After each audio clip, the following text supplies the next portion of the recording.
Halo semuanya, perkenalkan nama saya Keza Karen Langkai dengan NIM 2310310 dari Program Studi Manajemen Universitas Pendidikan Indonesia. Di video ini saya akan membahas mengenai harga transfer atau yang sering kita kenal dengan transfer pricing. Di sini saya akan membahas mengenai pengertian, metode, cara atau pengaplikasian, tujuan, juga contoh dari transfer pricing.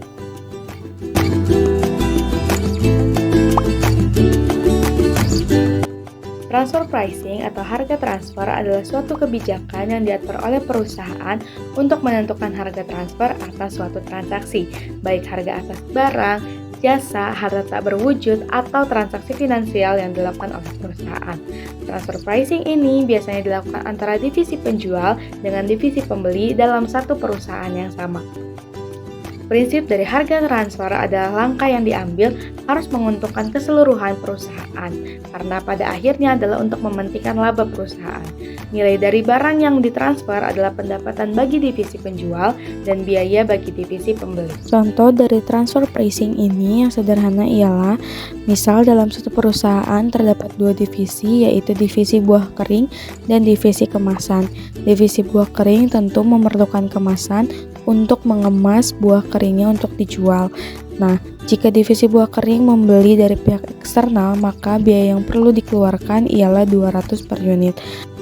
Namun, jika divisi buah kering ini membeli dari satu perusahaan yang sama atau dari pihak internal atau divisi kemasan, maka biaya yang perlu dikeluarkan ialah 250 per unit. Secara kasat mata, kita tentu akan memilih untuk membeli kepada pihak eksternal dengan harga yang lebih murah, yaitu 200 per unit. Namun di sini tentu akan ada kebijakan-kebijakan lainnya yang mempertimbangkan hasil akhir, yaitu laba perusahaan. Sehingga kebijakan-kebijakan yang nanti muncul atau negosiasi yang nantinya muncul merupakan hasil dari transfer pricing.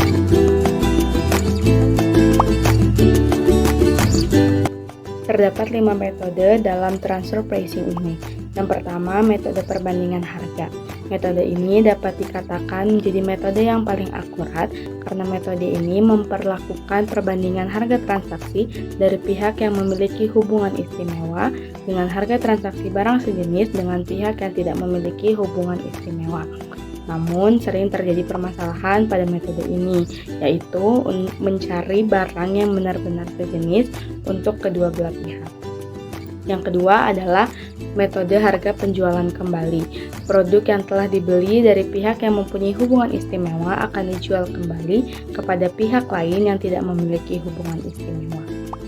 Harga yang diperoleh dari penjualan kembali dikurangi dengan laba kotor hingga diperoleh harga beli yang wajar dari pihak yang mempunyai hubungan istimewa. Hal ini biasanya diterapkan oleh usaha perdagangan wajib pajak. Yang ketiga ialah metode biaya plus. Metode ini dilakukan dengan menambah tingkat laba kotor wajar yang diperoleh perusahaan yang sama dari transaksi dengan pihak yang tidak memiliki hubungan istimewa atau tingkat laba kotor wajarnya diperoleh dari perusahaan lain yang sebanding dengan pihak yang tidak memiliki hubungan istimewa. Nah, yang keempat ialah metode pembagian laba.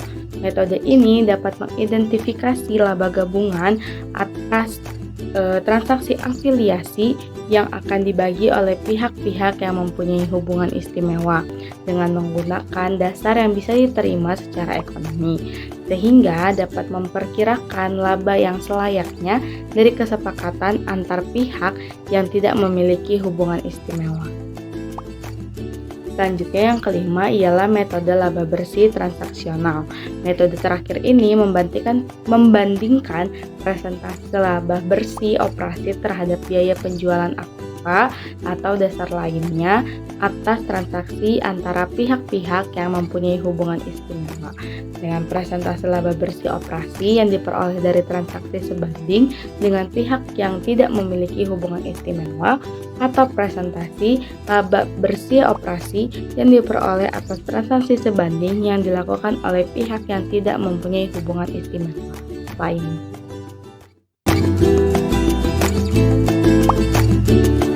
Terdapat tiga cara dalam melakukan transfer pricing.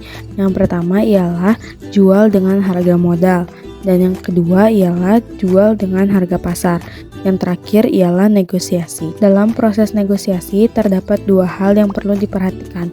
Yang pertama ialah harga yang ditentukan tidak lebih rendah dari lower limit selling division, dan yang kedua, harga yang ditentukan tidak lebih tinggi dari upper limit buying division. Cara menentukan lower limit pricing ialah variable cost ditambah dengan total kontribusi margin yang hilang dibagi dengan unit transfer. Kontribusi margin yang hilang ini disebabkan oleh divisi penjual mengorbankan penjualannya ke pihak eksternal untuk digantikan dengan permintaan dari pihak internal dengan harga yang lebih murah. Kemudian untuk menentukan upper limit pricing ialah harga transfer pricing harus lebih rendah dari harga supplier luar. Jika harga supplier luar lebih murah, maka dapat dipastikan pihak internal akan membeli ke pihak eksternal. Contohnya ialah divisi kemasan memiliki kapasitas kemasan per bulan 20.000 unit, variable cost-nya 150 dengan fixed cost 1 juta. Dan harga jual kemasan keluar perusahaan adalah 250 unit. Kemudian divisi buah kering memiliki harga beli kemasan dari pihak eksternal 200 per unit. Kapasitas jual buah kering per bulannya ialah 1000 unit. Pada kejadian ini diasumsikan bahwa divisi kemasan masih memiliki kapasitas 1000 unit sesuai dengan permintaan dari divisi buah kering. Maka penyelesaian dari negosiasi ini ialah hal pertama yang kita tentukan ialah lower limitnya, yaitu 150 untuk variable cost dan 0 untuk total kontribusi margin yang hilang. Hal ini dikarenakan divisi kemasan tidak mengorbankan apapun untuk negosiasi kali ini, karena divisi kemasan diasumsikan masih memiliki kapasitas 1000 unit sesuai dengan permintaan divisi buah kering, sehingga ditemukan hasil dari lower limitnya ialah 150. Kemudian untuk upper limitnya ialah di bawah dari harga supplier luar. Jika tadi divisi buah kering mendapatkan 200 per unit, maka upper limitnya ialah 200 per unit. Jadi harga yang layak untuk negosiasi kali ini ialah kisaran 150 hingga 200. Pada kejadian yang kedua ini, divisi kemasan dan divisi buah kering masih memiliki pengeluaran yang sama atau harga yang sama dengan kapasitas yang sama, namun dengan asumsi yang berbeda, yaitu kapasitas divisi kemasan sudah penuh. Penyelesaian dari permasalahan ini tentu tidak jauh berbeda dengan negosiasi yang pertama. Kita tentukan dulu lower limitnya dengan variable cost 150 dan terdapat total kontribusi margin yang hilang.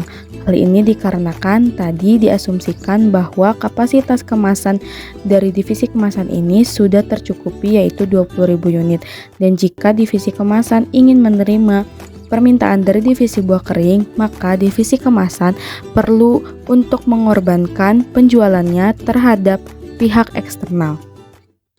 Di sini yang dihitung ialah harga jual kemasan ke pihak luar dikurangi dengan variable cost dikali dengan banyaknya unit yang diminta atau banyaknya unit yang akan hilang, dan ditemukan hasil yaitu 250 untuk lower limitnya. Sedangkan untuk upper limitnya masih sama dengan permasalahan sebelumnya, yaitu di angka 200. Kita dapat melihat bahwa lower limitnya ini lebih tinggi daripada upper limit, sehingga dapat dikatakan atau langkah terbaik yang dapat diambil ialah divisi buah kering mengambil kemasan dari pihak eksternal karena harganya yang lebih murah. Tentu terdapat dampak transfer pricing bagi laba perusahaan. Yang pertama, manajer divisi berhak mengatur harga transfer pricing semaksimal mungkin untuk mendapatkan laba. Namun, para manajer juga perlu memperhatikan hasil akhir atau outputnya, yaitu laba perusahaan. Sehingga di antara manajer dibutuhkan kerjasama yang baik untuk mengambil keputusan mengenai transfer pricing ini. Yang kedua ialah menghemat pajak penghasilan perusahaan. Perusahaan multinasional secara hukum diperbolehkan untuk menggunakan metode transfer pricing ini untuk mengalokasikan pendapatan di antara anak perusahaan dan perusahaan afiliasinya yang merupakan bagian dari organisasi induk. Nah, Biasanya, pendapatan yang lebih tinggi atau biaya yang lebih rendah akan dibebankan kepada divisi yang negaranya memiliki tarif pajak rendah. Nah, kemudian biaya yang lebih tinggi atau pendapatan yang lebih rendah akan dibebankan pada negara yang memiliki tarif pajak lebih tinggi.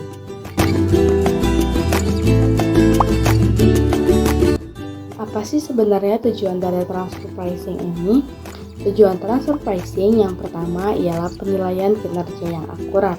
Hal ini terjadi karena tidak ada satu manajer divisi yang memperoleh keuntungan atas beban divisi lain, karena setiap divisi berfokus untuk bekerja sama untuk laba perusahaan. Yang kedua, untuk mencapai keselarasan tujuan. Sama seperti poin sebelumnya, keselarasan ini terbentuk karena setiap manajer akan memilih tindakan yang paling menguntungkan untuk memaksimalkan laba perusahaan. Yang ketiga, untuk menciptakan otonomi. Hal ini berarti manajemen pusat tidak memiliki intervensi dengan keputusan yang diambil oleh manajemen divisi.